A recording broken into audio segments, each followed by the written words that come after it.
안녕하세요. 오늘도 사연살롱을 찾아주셔서 감사합니다. 얼마 전 생애 첫 내 집 장만의 꿈을 이룬 30대 여성이에요. 흔히들 사위를 백년 손님이라고 하잖아요. 오랜 세월을 두고 예의를 갖춰야 하는 불편한 사이란 뜻으로요. 그런데 저희 친정 부모님을 보면 그 말이 꼭 맞지는 않은 것 같아요. 특히 저희 엄마는 사위를 마치 친아들처럼 생각하시거든요. 제 남편도 저희 엄마를 친엄마보다 더 애틋하게 생각하고요. 이런 걸 보면 모든 관계는 처음부터 규정되어 있는 게 아니라 상황에 따라 만들어지는 게 아닐까 생각해요. 저희 남편이 저희 친정에서 사위가 아닌 아들 대접을 받게 된 데는 그럴 만한 사정이 있었어요. 그 사정을 말씀드리려면 그에 앞서 제가 남편을 처음 만난 시점부터 이야기를 시작해야 할 것 같네요.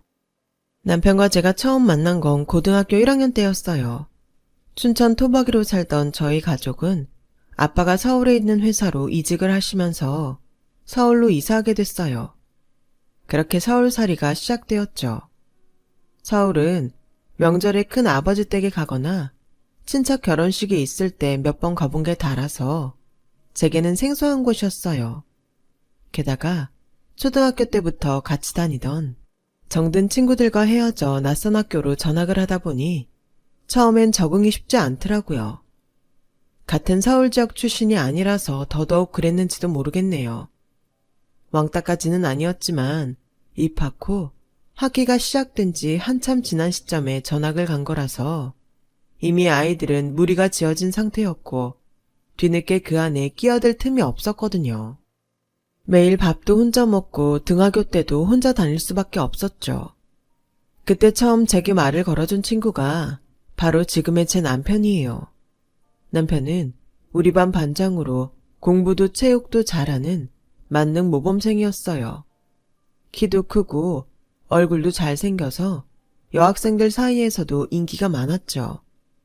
춘천에 살 때는 초등학교를 제외하고 여중 여고에 다녔던 저는 남녀공학, 그것도 남녀 합반에 다니는 게 어색하고 불편하기도 했어요. 그런 제게 남편은 동성 친구처럼 친근하게 다가왔고 덕분에 늘 혼자 다니던 등하교 길도 외롭지 않게 다닐 수 있었어요. 우리는 5분 남짓 거리에 살고 있어서 방과 후에도 동네에서 자주 부딪히곤 했어요. 자주 보게 되니 친해지는 속도도 더 빨랐던 것 같네요. 당시 저희 엄마는 춘천에서 하던 일을 그만두고 온 상태라 전업주부로 살고 계셨는데 그래서 수업이 끝나고 집에 돌아오면 늘 엄마가 집에 계셨어요. 그날도 저는 남편과 하교를 했고 저희 집 앞까지 함께 걸어왔는데 마침 쓰레기를 버리려 대문 밖으로 나오시던 엄마랑 마주친 거예요. 안 그래도 부모님께 남편에 대한 얘기를 자주 했던 터라 엄마는 마치 이전부터 알던 사이인 것처럼 남편을 반갑게 맞아주셨어요. 그리고는 떡볶이를 만들어놨으니 들어와서 먹고 가라고 하셨죠. 늘 저희 집 앞만 오고 갔지 한 번도 집 안까지 들어와 본 적 없던 남편은 잠시 주저하는 듯 하더니 흔쾌히 저를 따라 집으로 들어왔어요. 뭘 해줘도 반응도 시원찮고 무뚝뚝한 저와는 달리 남편은 떡볶이를 먹으며 엄마한테 칭찬을 아끼지 않았어요. 거기다 저희 엄마의 취미이기도 한 섀도우 박스 액자에도 관심을 보였고 그 덕에 엄마랑 금세 친해지게 됐죠. 딸보다 살가운 딸의 친구 앞에서 엄마는 무장해제가 되었고 그날 이후 남편은 학교를 파하고 나면 을에 저희 집에 들러 간식도 먹고 숙제까지 하고 집에 돌아가는 게 일과가 됐어요. 형광등을 갈아야 하거나 무거운 짐을 옮겨야 할 때면 남편은 시키지 않아도 알아서 먼저 팔을 걷어붙였어요. 그러니 저희 엄마가 예뻐하지 않을 수가 있겠어요? 아이의 호칭도 아들이라고 부르며 저보다 더 친자식처럼 대하셨어요. 남편은 평일은 물론 주말에도 거의 저희 집에서 살다시피 했어요. 심지어 주말엔 저희 아빠랑 목욕탕도 같이 다닐 정도로 말이죠. 제 유일한 친구고 저희 부모님 모두 남편을 좋아하셨기 때문에 불편하거나 어색한 건 없었지만 가끔씩 남편의 행동에 의구심이 생기곤 했어요. 야, 넌 왜 니네 집 두고 우리 집에서 죽치고 있냐? 툭 하면 우리 집에 와 있는데 너희 부모님이 뭐라고 안 하셔? 아빠는 일 때문에 바쁘시고 엄마는 나한테 관심이 없어서 괜찮아. 비록 말은 별일 아니란 듯 심드렁하게 툭 던졌지만 사실 남편은 가족 때문에 마음에 상처가 많은 친구였어요. 남편 말대로 남편의 아빠. 그러니까 이후 제 시아버지가 되신 아버님은 회사 일이 바쁘다는 핑계로 가족한테 소홀했고 어머님은 큰아들한테만 관심을 쏟았지 제 남편은 안중에도 없었거든요. 정확히 말하면 어머님은 아들인 제 남편을 미워하셨다고 하는 게 맞는 말일 거예요. 예전에 우리 엄마가 친할머니한테 시집살이를 호되게 당했었다나 봐. 그래서 이를 갈고 살았는데 하필 내가 우리 할머니랑 많이 닮았지 뭐야.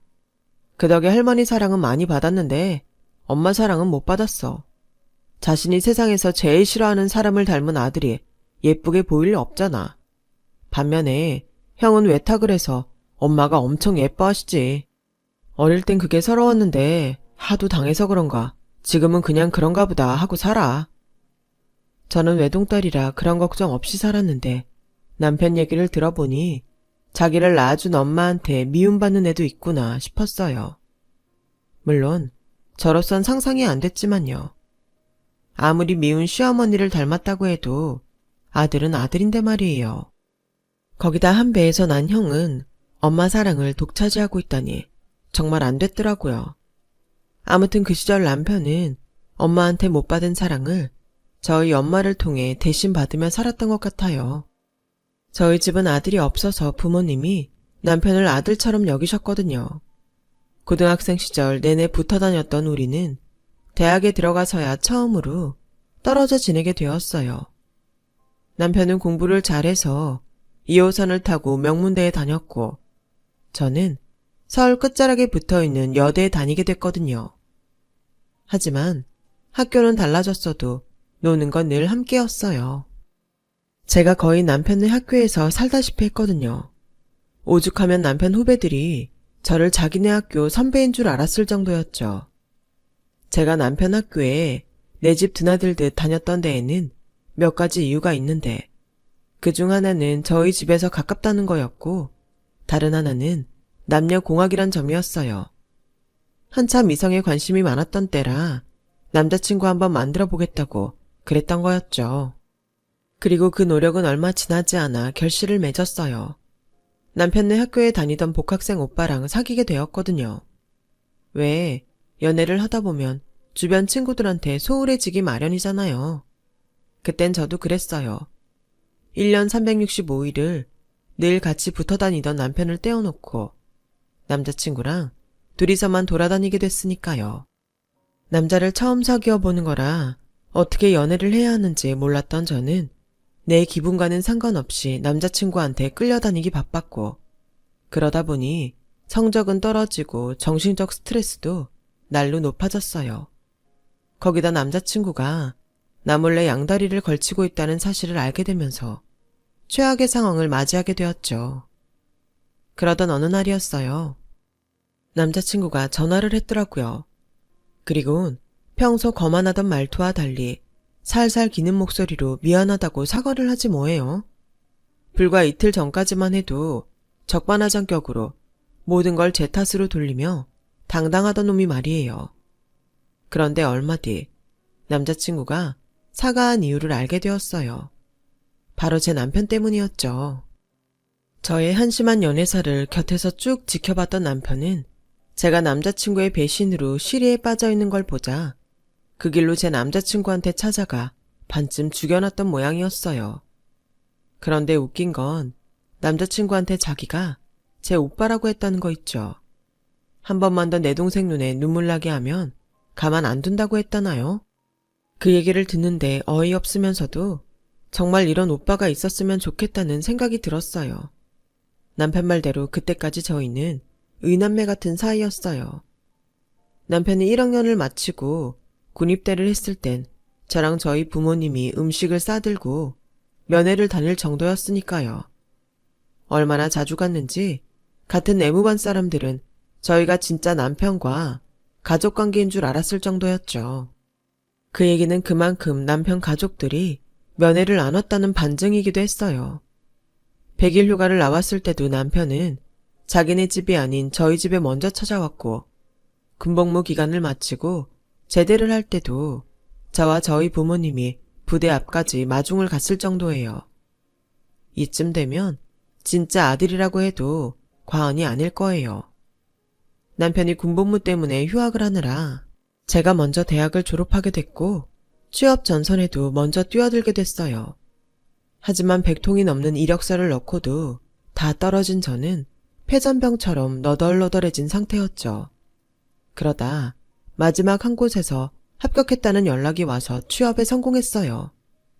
규모는 작고 연봉도 적어서 처음엔 고민을 좀 했는데 막상 출근해보니 사람들도 괜찮고 회사 재정도 탄탄한 편이라서 다행이다 싶었어요. 아무리 규모가 작은 회사라고는 해도 사회초년생인 저에게는 배울 게 많았어요.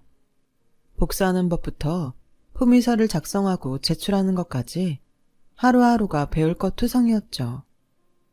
제가 회사 일을 배우느라 고군분투를 하고 있던 무렵 남편은 연애활동에 빠져 있었어요.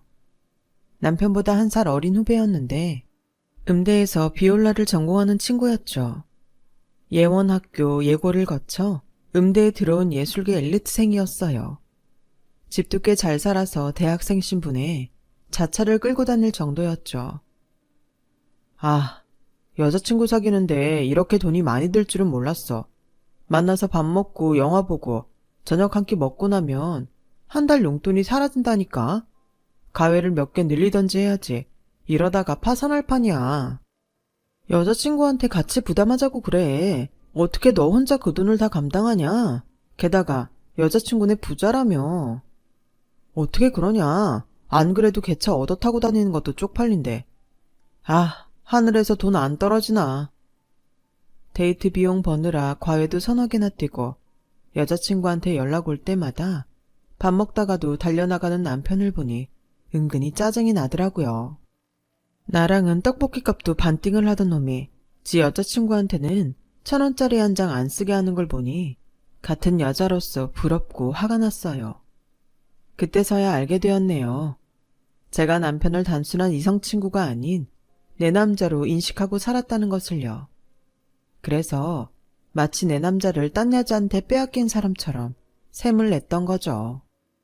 그래서 괜히 남편한테 짜증도 내고 연애한다고 친구도 버린 변절자라고 비아냥거리기도 했어요. 저 역시 연애할 때 그랬으면서요. 그러던 어느 날이었죠. 회사에서부터 몸이 안 좋아서 비실거리던 저는 퇴근길에 비틀대며 집으로 향하고 있었어요. 그때 마침 여자친구 연락을 받고 달려나가던 남편과 마주치게 됐죠. 야, 너 꼴이 왜 그래? 어디 아파? 그냥 좋게 좋게 말할 수도 있었지만 왠지 남편 얼굴을 보니 야속한 마음이 앞서서는 말이 좋게 안 나왔어요. 뭔 상관이야. 남이야 아프든 말든. 괜히 고양이 쥐 생각해주는 척 하지 말고 잘난 네 여친한테나 가봐. 난 혼자 아프다가 콱 죽어버릴 테니까. 그리곤 휙 돌아서 집으로 와버렸어요. 솔직히 속으로 이 정도 말하면 남편이 데이트도 포기하고 나를 부축해 집에 데려다 주지 않을까 생각했는데 이 인간이 그대로 가버리지 뭐예요.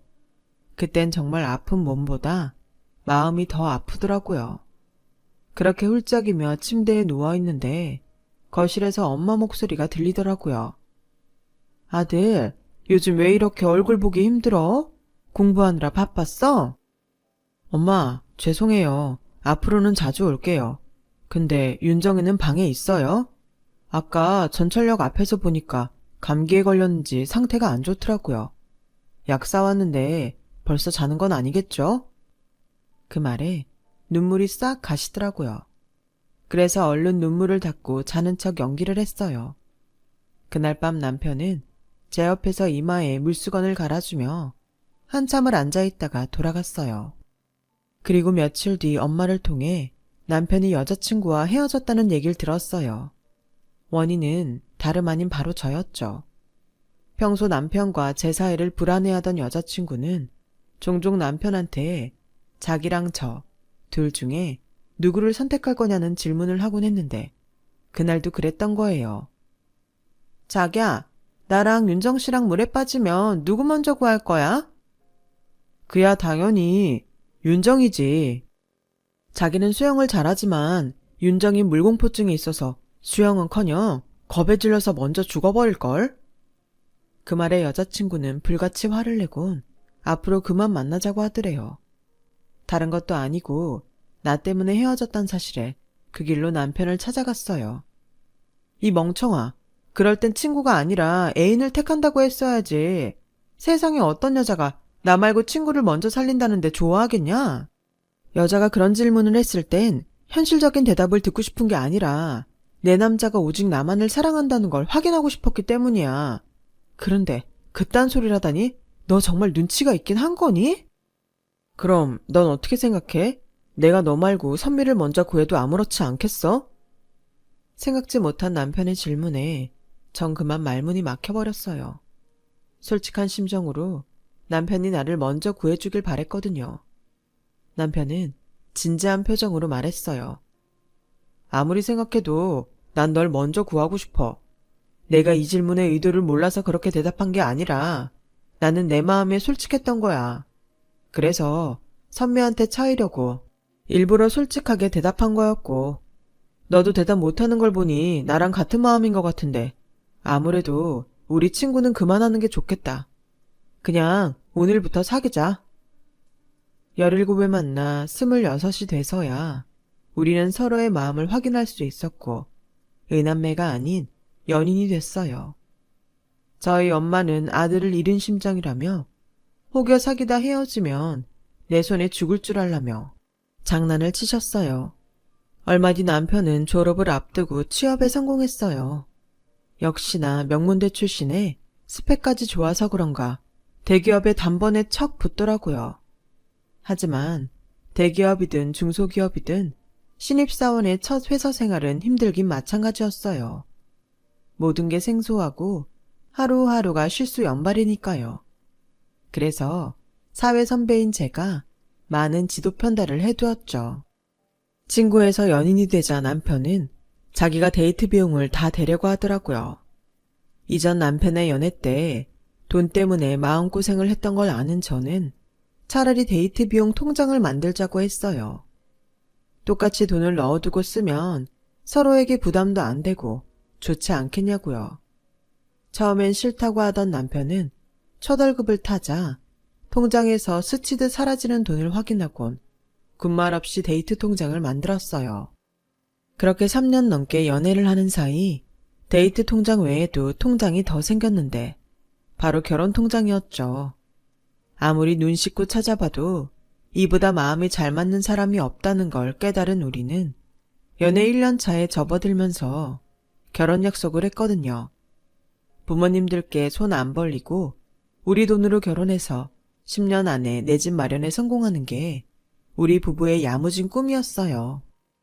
그 꿈을 이루기 위해 쓸데없는 지출은 줄여나갔죠. 그리고 드디어 29이 되던 해 부모님들께 결혼 허락을 받았어요. 시댁에서 저희가 알아서 결혼 날짜를 잡으라고 하셔서 남편과 저는 휴가를 받을 때 눈치가 덜 보이는 날로 골라 결혼식 날짜를 잡았어요. 그런데 날짜를 잡고 일주일도 안 돼서 아버님이 교통사고를 당하신 거예요. 연락을 받고 남편과 가족들이 병원에 도착했을 땐 이미 숨을 거두신 후였고 그 일로 저는 어머님께 죄인 취급을 받게 되었어요. 결혼 날짜가 잡히자마자 이런 일이 생긴 건 다 너 때문이다. 네가 내 남편을 잡아먹은 거야. 어쩔 거냐? 이제 어쩔 거냐고. 어머님은 장례식장에서 저를 떠밀며 죽은 남편 살려내려고 소리치셨어요. 남편은 그런 어머님을 막아서며 저 대신 어머님의 주먹에 맞았어요. 그 광경을 본 저희 엄마는 달려들어 한바탕 하려고 했지만 아빠가 극구 말리셨어요. 남편 일은 충격에 누구한테라도 화를 내고 싶은 심정 아니겠냐며 이럴 땐 억울해도 참아야 한다면서요. 결국 저와 부모님은 조문도 제대로 못하고 발길을 돌려야 했어요. 장례식이 끝나고 일주일쯤 지나자 집으로 시어머니가 찾아오셨더라고요. 지난번 일을 사과하시려고 오셨나 했는데 그게 아니었어요. 장례 치른 지 얼마 안 됐는데 같은 해 결혼식을 할 수는 없잖아요. 게다가 원래 9세엔 결혼은 하는 게 아니에요. 그래서 말인데 결혼은 미뤘으면 합니다. 생각 같아선 이 결혼 미루고 싶지만 애들이 죽고 못 산다니 어쩝니까? 그러니 제 뜻 따라주셨으면 합니다. 어머님은 거의 강제에 가까운 통보를 하고는 돌아가셨어요. 그 바람에 엄마는 화가 잔뜩 났죠. 그냥 결혼식 미루자고 하면 될 일을 결혼 미루고 싶다는 소린 왜 해? 듣는 사람 기분 나쁘게. 하여간 네 시어머니 짤이 정말 마음에 안 든다. 결국 마음만 상한 채 저희 결혼식은 이듬해로 미뤄졌어요. 그런데 이듬해 다시 결혼식 날짜를 잡자 이번엔 그간 아무 말 없던 아주버님이 느닷없이 결혼을 하겠다지 뭐예요. PC방에서 게임하다 만난 여잔데 첫눈에 반했다나요? 기가 막혀서. 그런데 더 웃긴 건 어머님이었어요. 그래, 원래 결혼은 윗사람부터 내림차순으로 하는 거다. 둘째 넌 네 형 먼저 보내고 내후년쯤 식을 올리는 걸로 해라. 엄마, 갑자기 이러면 어떡해요. 우린 1년 기다렸다가 하는 건데 형이 내년에 하면 되잖아요. 아니면 올해 같이 하든가요. 그걸 말이라고 하니? 어떻게 한 해에 둘이나 식을 올려? 그랬다간 주위에서 얼마나 욕하는지 알아? 암튼 내 뜻은 안 바뀌니까 싫으면 니들 결혼 그만둬라. 나도 내 남편 잡아먹으면 며느리로 드리고 싶지 않으니까. 엄마, 아빠 돌아가신 거랑 윤정이랑 무슨 상관이 있다고 자꾸 이러세요. 제발 말도 안 되는 걸로 사람 잡지 마시라고요. 아이고, 여자한테 올려서 엄마한테 핏대 세우고 달려드는 것 좀 봐. 아주 니네 할머니 똑 닮았구나. 지긋지긋한 거 알고 떠올리기 싫으니 눈앞에서 사라져. 어머님은 끝까지 말도 안 되는 고집을 부리며 결혼을 미루라고 하셨어요. 그렇게 우리는 또 한 번 결혼식을 미루게 되었고 남편은 저희 부모님께 죄송하다고 고개를 조아려야 했어요. 그런데 한 달도 안 돼서 아주버님이 느닷없이 파혼을 당했지 뭐예요. 이유를 물어봐도 말하기 싫다면서 이불을 뒤집어 쓰고 방에서 안 나왔어요. 한두 살 먹은 애도 아니고 30이 넘은 남자가 이게 말이 되나요? 그런데도 어머님은 그런 아들을 혼내지는 못할 망정 이번에도 모든 걸 제 탓으로 돌리더라고요. 이게 다 집안에 못 들일 걸 들여서 이런 일이 연달아 일어나는 거다. 지가 우리 집에 시집 온다고 하기 전엔 이런 일은 없었다. 아휴, 내가 생전에 무슨 죄를 지었길래 이런 요물을 며느리로 들이게 된 건지. 아주 곡을 하시며 제 욕을 하셨어요. 그러자 참다 못한 남편이 버럭 소리를 질렀어요. 엄마, 언제까지 이럴 거예요? 나 하나 미워하는 것도 모자라 이젠 내 아내 될 사람한테까지 이러냐고요. 다 큰 어른이 돼선 섣불리 결혼하겠다 난리치다가 잘 안 되니까 문 걸어 잠그고 나 몰라라 하는 형을 탓해야지. 왜 이 사람 탓을 하냐고요. 윤정이가 동네 북이에요? 엄마 기분에 따라 두들기는 북이냐고요. 저요, 지금까지 엄마가 하라는 대로 다 해드렸는데요. 제 결혼만큼은 더는 양보 못해요. 엄마가 뭐라든 우리 결혼할 거예요. 남편은 오기로라도 이번 해에 결혼을 하자고 했어요. 하지만 이미 괜찮은 예식장도 다 찾고 결혼 준비를 하기엔 빠듯한 시점이라 사실상 결혼식을 올리는 건 무리였죠. 그래서 우리는 가족들만 모여서 조촐히 스몰 웨딩을 하기로 했어요. 저희 부모님은 저희만 좋다면 그렇게 하라고 하셨고 시어머니는 그동안 뿌린 축의금 회수를 못하니 안 된다고 하셨지만 남편은 결혼식을 강행했어요. 그렇게 우리는 한정식집 마당에 모여 혼인 서약서만 낭독하고 약식으로 결혼을 했어요. 결혼식 비용으로 모았던 돈은 나중에 집 살 때 보태기로 했고요. 신혼집은 회사에서 가까운 곳에 전셋집을 구해 꾸몄어요. 가구며 가전제품은 필요한 것만 사고 결혼 전에 쓰던 걸 가져와서 사용하기로 했고요. 어차피 보여주기식이 아닌 실속 있는 결혼 생활을 하자고 마음먹었기 때문에 우리 부부는 아무 상관 없었어요. 하루하루 내 집 마련의 꿈에 다가가는 기분으로 열심히 살아온 우리는 2년 뒤 딸을 낳았어요. 그런데 이번에도 시어머니는 갓 태어난 손녀딸을 앞에 두고 태어나도 하필 지엄마를 닮은 딸이냐며 제가 심보를 못되게 써서 딸을 낳은 거라고 악담을 퍼부었어요. 그러자 옆에서 그 말을 들은 저희 엄마가 불같이 화를 냈죠. 안사돈, 그걸 말이라고 하는 겁니까? 갓 태어난 손녀딸 앞에 두고 그게 할 소리냐고요? 어쩜 사람이 그럽니까? 같은 여자로서 출산한 며느리한테 수고했다는 말을 못할 망정 뭐가 어쩌고 어째요? 어른이면 어른답게 좀 구셔야죠. 그리고 심보를 고약하게 써서 딸을 낳았다는 말은 도저히 믿기질 않네요. 그랬다면 사부인은 아들이 아니라 딸을 10, 아니 20 이상은 낳아야 정상일 테니까요. 심보 고약한 거야 사부인만한 사람이 또 있겠습니까? 안 그래요?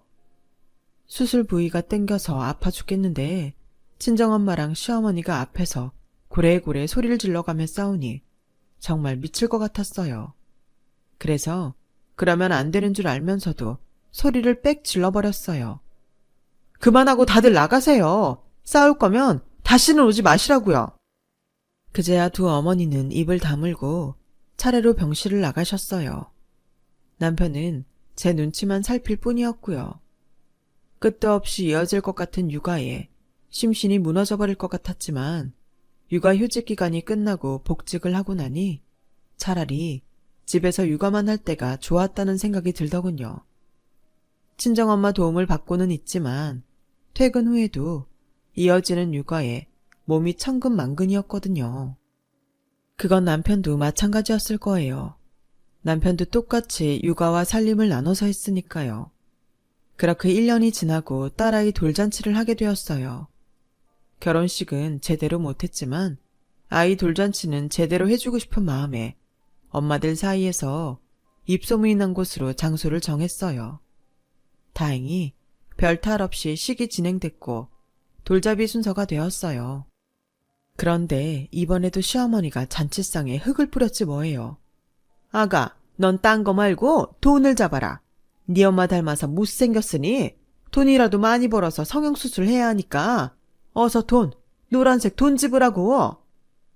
그 말에 친정엄마는 버럭 소리쳤어요. 이놈의 옆에 내가 미쳤나? 어떻게 어린 손녀딸한테 망발이에요? 뚫린 입이라고 아무 말이나 해도 되는 줄 알아요? 나이값 좀 하세요. 아니, 내가 틀린 말 했습니까? 못생긴 걸 못생겼다고 하는데 뭐가 잘못이란 겁니까? 하긴 내 손녀가 못생긴 게 누구 탓이겠습니까? 다 사부인 탓이지. 그러니 사부인이 손녀딸 성형수술비 내주면 되겠네요. 견원지간처럼 얼굴만 마주쳤다 하면 으르렁대는 두 어머니는 결국 손녀딸 돌잔치에서도 치열하게 싸워댔어요. 그 바람에 딸아이는 자지러지게 울음을 터뜨렸고 돌잔치는 반강제로 막을 내리게 되었어요. 우거지상으로 집에 돌아오는데 남편이 제 손을 꼭 잡아주더라고요.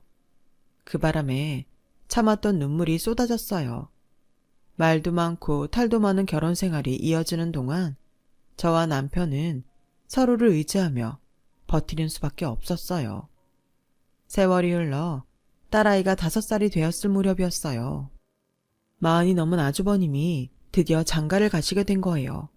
그것도 무려 17살이나 어린 25살짜리 여자랑 말이죠. 시어머니는 이세를 생각하면 여자는 젊을수록 좋다며 춤까지 추셨어요. 반면에 저는 입장이 곤란해졌어요. 저랑 띠동갑인 손이 동서라니 생각만 해도 뒷목이 뻐근해지더라고요. 거기다 아주버님은 그 나이 먹도록 변변히 모아둔 돈도 없어서 결혼식을 할 때도 저희한테 손을 벌리더라고요. 당장 신혼집 구할 돈이 없다며 1억만 빌려달라는데 어이가 없어서 혼났어요. 우리는 애까지 키우며 허리띠 졸라매고 살 때 욜로니 뭐니 떠들면서 자기가 하고 싶은 거 다 하고 살더니 이제 와서 돈을 빌려달라니 너무 뻔뻔하잖아요. 그래서 제가 총대를 메고 한마디 했죠. 아주버님, 그건 곤란해요. 아주버님이야 아직 애도 없으시지만 저희는 애 키우는 데에만 해도 돈 들어갈 일 투성이거든요. 그리고 저희는 결혼할 때 부모님 도움 없이 저희 힘으로 했어요. 결혼은 부모 그늘을 떠나 독립을 하는 순간인데 그것마저 주위 도움으로 하면 안 되는 거 아닌가요? 제가 이런 말 하는 거 불편하시겠지만 그래도 아닌 건 아닌 거예요. 도움 못 드려 죄송합니다. 그랬더니 집에 가서 어머님한테 뭐라고 말했는지 어머님이 득달같이 달려오셨더라고요. 내 남편 잡아먹고 내 아들 결혼까지 파토냈냐니? 뭐가 어쩌고 어째? 우리가 언제 네 돈 달라드냐? 내 작은 아들 돈 좀 빌리자는데 네가 뭐라고 난리야? 어머님, 그게 어떻게 그이 돈이에요? 우리 부부가 공동으로 번 돈이죠. 그리고 형 결혼하는데 왜 동생이 돈을 내야 해요? 저희 결혼할 때 어머님이나 아주버님이 한 푼이라도 도와주셨어요? 아니잖아요. 그런데 왜 저희한테는 이러시냐고요. 죄송하지만 저희 그 돈 못 해드려요. 대기업 다니는 동생놈이 지형 결혼하는데 돈을 왜 못 해줘? 이 날이 때까지 내가 걔를 어떻게 키웠는데? 내 자식 키운 값이다 치고 받아야겠으니까 넌 찍소리도 하지 마. 그러자 묵묵히 참고 있던 남편이 얼굴을 붉히며 한마디 했어요. 엄마, 저한테 돈 받아내려고 그동안 자식으로 키운 거였어요? 그럼 형한테 먼저 받으세요. 그동안 엄마가 저보다 형한테 더 많이 해주셨잖아요. 저요, 대학 다닐 때 학비도 제가 벌어 다녔어요. 그런데 형은 어땠어요? 매학기 등록금은 물론이고 호주로 어학연수까지 보내주셨잖아요. 공부는 제가 더 잘했는데도 저한텐 한 번도 안 해주신 거 형한테만 다 해주셨잖아요. 그럼 공들인 데서 받아야 하는 거 아닌가요? 제 말이 틀려요. 엄마가 뭐라고 하셔도 저 형한테 돈 못 줘요. 줄 돈도 없지만 있어도 절대 못 준다고요. 그러니까 헛된 기대 마시고 가세요. 어머님은 착한 아들을 못된 며느리가 다 망쳐놨다며 악담을 퍼붓곤 돌아가셨어요. 결국 아주버님 신혼집 구할 돈은 시어머니가 집을 담보로 2억 5천 대출을 받아서 장만했어요. 그런데 아주버님 내외는 신혼집 구하라고 준 돈으로 세계 여행을 떠날 계획을 세웠더라고요. 결혼식이 끝나자마자 자기들은 앞으로 디지털 노마드로 살겠다며 세계 곳곳을 집처럼 살겠다고 하는데 미쳐도 단단히 미쳤다 싶었어요. 그렇게 떠난 아주버님 내외는 1년 뒤에 가진 돈을 다 쓰고 빈털터리로 돌아와 또다시 살 집을 마련해달라고 생떼를 썼고 더는 돈 나올 구멍이 없자 결국 시댁에 들어가 살게 되었어요. 디지털 노마드도 능력이 되는 사람이 하는 거지 아무런 능력도 없이 어떻게 해외를 유랑하며 돈을 벌어요. 애초에 부모 돈으로 호화 해외여행을 하려고 했던 것뿐인 거죠. 그런데도 시어머니는 아들 내외가 건강히 돌아와 준 거에 감사하다며 따끔하게 혼내기는커녕 오히려 잘 왔다고 칭찬을 하셨어요. 지독하게 삐뚤어진 모정 같더군요. 그해 여름 우리 부부는 청약에 당첨돼 생애 첫 내 집 마련에 성공했어요. 그 후 반년 뒤 우리는 드디어 34평 신축 아파트로 이사를 하게 되었죠. 아파트 웰컴데이를 맞아 우리 가족과 친정 부모님은 신축 아파트로 향했고 내 집 마련에 감동이 밀려오기도 전에 또다시 흙탕물 싸움을 하게 됐어요. 어떻게 알았는지 저희 아파트까지 쫓아온 시어머니와 아주버님 부부는 마치 자기들 집 보듯 온 집안을 돌며 감탄을 하더라고요. 자기야, 여기에 식탁 놓고 저기엔 앤틱 그릇장 놓으면 딱이겠다. 자연광에 조명까지 떨어져서 사진빨 장난 아니겠는데?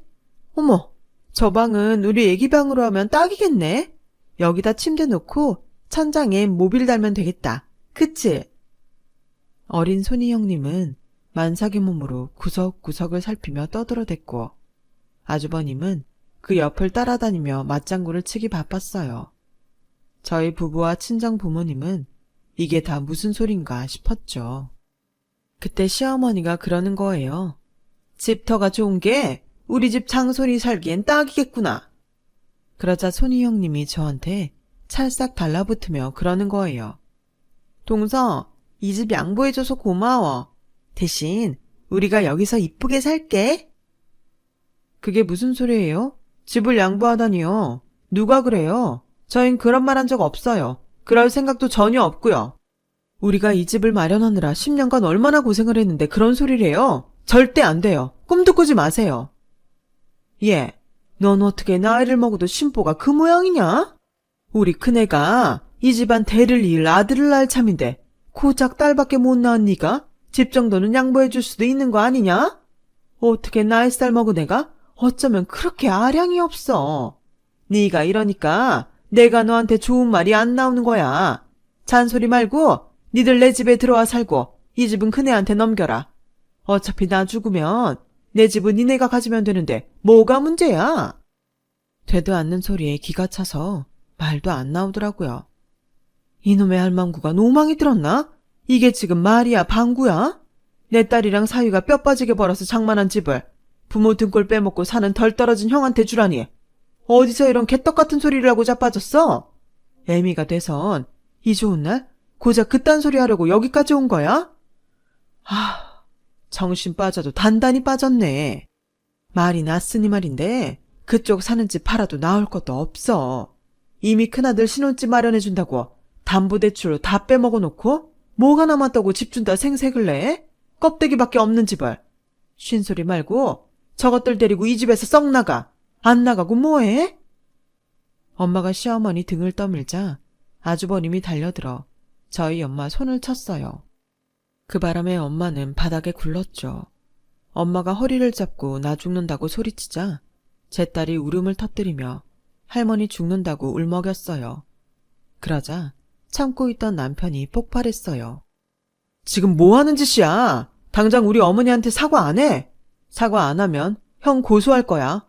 그리고 엄마도 제발 좀 그만하세요.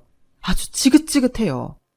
형이 이 나이 먹도록 왜 이렇게 병신처럼 사는 줄 알아요? 다 엄마가 혼낼 때 안 혼내고 싸고 들기만 해서 이렇게 된 거라고요. 부모 집 담보 잡혀놓고도 미안한 마음은커녕 동생 집까지 뺏어서 살 생각을 하는 놈이 어디 인간이에요? 그따위 인간이 자식 낳아 제대로 교육은 시키고 살겠냐고요. 둘 다 창피한 줄이나 아세요. 저요, 그동안 참을 만큼 참았어요. 그런데 더는 안 되겠네요. 차라리 이 자리에서 연 끊고 앞으로 남남으로 살자고요. 그러니까 다들 돌아가세요. 어서 내 집에서 나가라고요. 남편이 목이 터져라 소리치던 그때 손이 동서가 배를 움켜쥐고 비명을 지르기 시작했어요. 가랑의 사이로 양수가 흐르는 게 출산이 임박한 것 같더라고요. 그 바람에 다들 싸우다 말고 병원으로 달려갔어요. 그리고 분만실에 들어간 지 1시간이 지났을 무렵 산모와 함께 분만실에 들어갔던 아주버님이 하얗게 질린 얼굴로 나왔어요. 그리곤 미친 사람처럼 웅얼거렸죠. 애 눈이 파란 눈이야. 처음엔 그 말뜻을 못 알아듣고 애 눈이 잘못됐다는 건가 했는데 알고 보니 손이 올케가 파란 눈에 혼혈아를 낳았더라고요. 세계 여행 중에 아주버님 몰래 딴 남자랑 관계를 가진 거였죠. 집안에 장손이 태어난다고 좋아하던 시어머니는 뒷목을 잡고 쓰러졌고 아주버님은 어리 나간 채 그 자리에 주저앉았어요. 얼마 뒤 결국 아주버님은 나이 어린 부인과 이혼을 하고 어머님과 함께 본가에서 살고 있어요. 은행 대출금 이자 때문에 매달 돈에 시달리면서 말이죠. 집 문제가 있은 후로 저희 부부는 시댁과는 연을 끊고 살고 있어요. 고기 잡는 법을 가르쳐야 할 자식한테 직접 고기를 잡아 안기기만 했던 어머님은 환갑을 한참 넘긴 나이에도 여전히 큰아들한테 줄 고기를 잡느라 식당 일을 다니세요. 그게 당신과 아들 인생을 망치는 일인 줄도 모른 채 말이죠. 한편 새 아파트로 이사한 우리 가족은 생애 첫 내 집을 꾸미느라 정신이 없어요. 하루가 멀다 하고 가구 배치를 바꿔가며 행복을 만끽하고 있죠. 내 손으로 힘들게 장만한 이 집에서 오래오래 행복하게 살고 싶네요. 지금까지 제 사연을 들어주셔서 감사합니다. 항상 건강하시고 행복하세요. 여러분, 사연 댓글에 응원과 현명한 조언 부탁드려요. 좋아요와 구독은 저에게 큰 힘이 됩니다. 오늘도 좋은 일 가득하세요.